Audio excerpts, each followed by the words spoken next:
Asthma is increased response of bronchial smooth muscles. It is increased response of bronchial smooth muscles towards various stimuli. Because of this increased response, what happens is the airways are narrowed. So the narrowing of airways will occur. Because of that, the asthma will occur. Example of stimuli like allergens, cold air, exercise, stress. In these conditions, the bronchial smooth muscles response will be increased and they are constricted. Because of that, airways are narrowed. So, when it comes to pathophysiology of asthma, what happens, you see, when allergens or any other particles enters the airways, so airways are hypersensitive.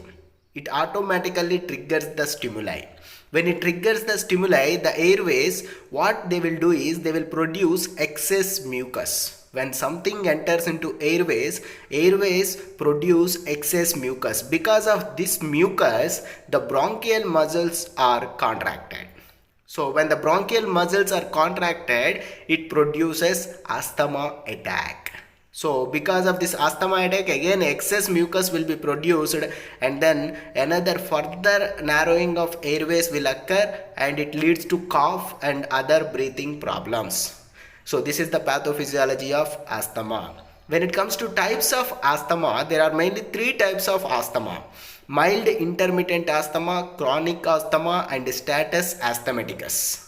So what is mild intermittent asthma? Mild intermittent asthma is nothing but the patient undergoes less frequent asthma attacks.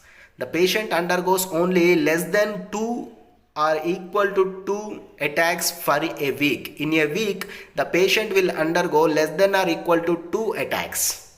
And chronic asthma, when it comes to chronic asthma, the patient will undergo frequent attacks. So here the number of attacks will be greater than 2 for a week. So in a week of 7 days, the patient will undergo greater than 2 times he will get asthma.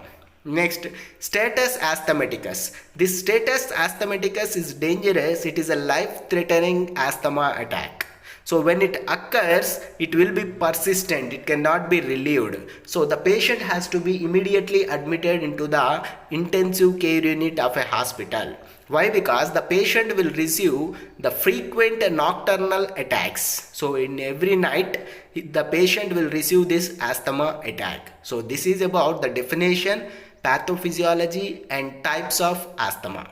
So when it comes to diagnosis, first of all, the patient history and his symptoms are noted and then a peak flow meter will be there. With this peak flow meter, it will test the restriction of airways in rest condition and after the exercise condition.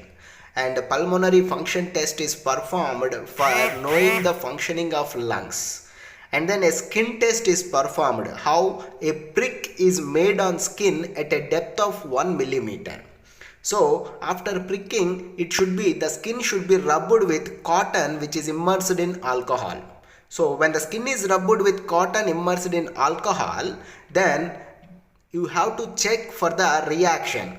If any reaction is present at the site of this pricking, that means he is having asthmatic attack or allergic attack.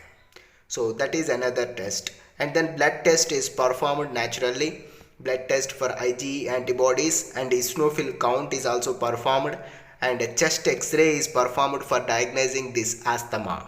And then when it comes to treatment, so the treatment will be given according to the triggering point.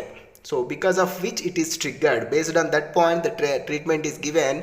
The treatment includes bronchodilators, anti-inflammatory agents and inhaled glucocorticoids. So what are bronchodilators? Bronchodilators release the contraction of bronchial smooth muscles. That is why they are known as bronchodilators.